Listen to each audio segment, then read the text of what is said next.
Again, faithfulness to our trust is especially necessary in a time of war. So it states in these verses as follows. O you who believe, call to mind the favor of Allah to you when there came against you host. So we sent against them a strong wind and host that you saw not. And Allah is ever seer of what you do.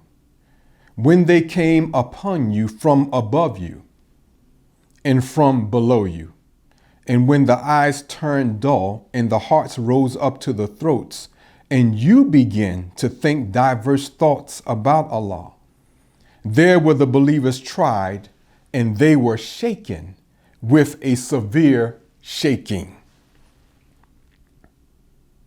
Well, Islamic scholars believe that these verses refer to what is known as the Siege of Medina, which is also known as the Battle of the Ditch or the Battle of the Trenches. Since this too is destined to be fulfilled at the present time, again, given that Prophet Muhammad, peace be upon him, prefigured the Messiah, let us consider this event in the history of Prophet Muhammad.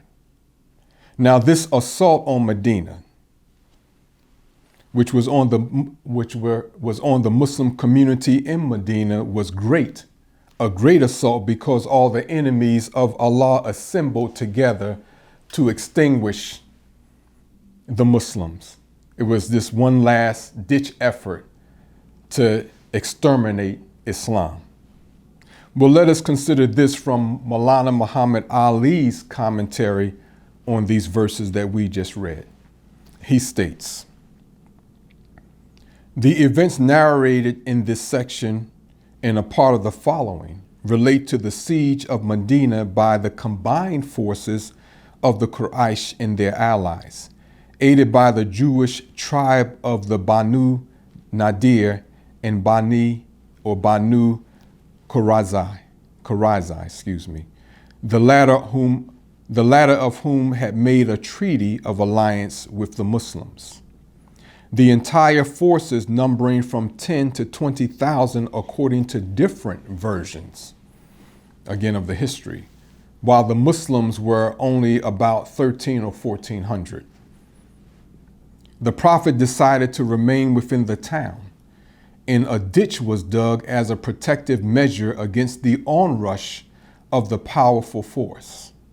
The battle continued for several days, and the enemy eventually taken to flight on a stormy night without being able to inflict any loss upon the Muslims.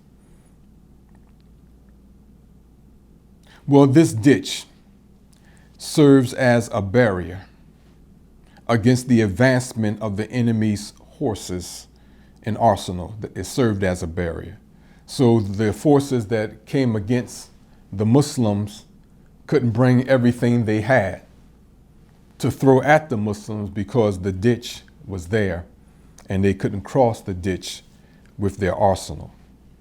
Now, in fulfillment of this event, the ditch or trench represents the inability of the Synagogue of Satan to strike at the core or heart of the theology of the Nation of Islam and the mission of the Honorable Louis Farrakhan in particular. There are several things that have prevented the Synagogue of Satan from advancing beyond the trench. For one, the work of all those who have saturated cyberspace, all those who believe in the Honorable Louis Farrakhan, mainly many registered Muslims. They have saturated cyberspace, particularly YouTube, with messages of the Honorable Louis Farrakhan. So this prevents the Synagogue of Satan from misrepresenting his words to the people. The people have access to his words for themselves. The trench also involves sharing knowledge that is not readily known, meaning knowledge that has not been specifically mentioned by the Honorable Louis Farrakhan himself. Well, what is this knowledge? The knowledge of why and how the Honorable Louis Farrakhan's life fulfills salient aspects of the messianic prophecies specifically the lives of many of the major prophets, is paramount in understanding his destiny in his domestic life. Again, this is the unknown part of the Honorable Louis Farrakhan's identity. Conveying this knowledge is and has been my assignment from the Honorable Elijah Muhammad.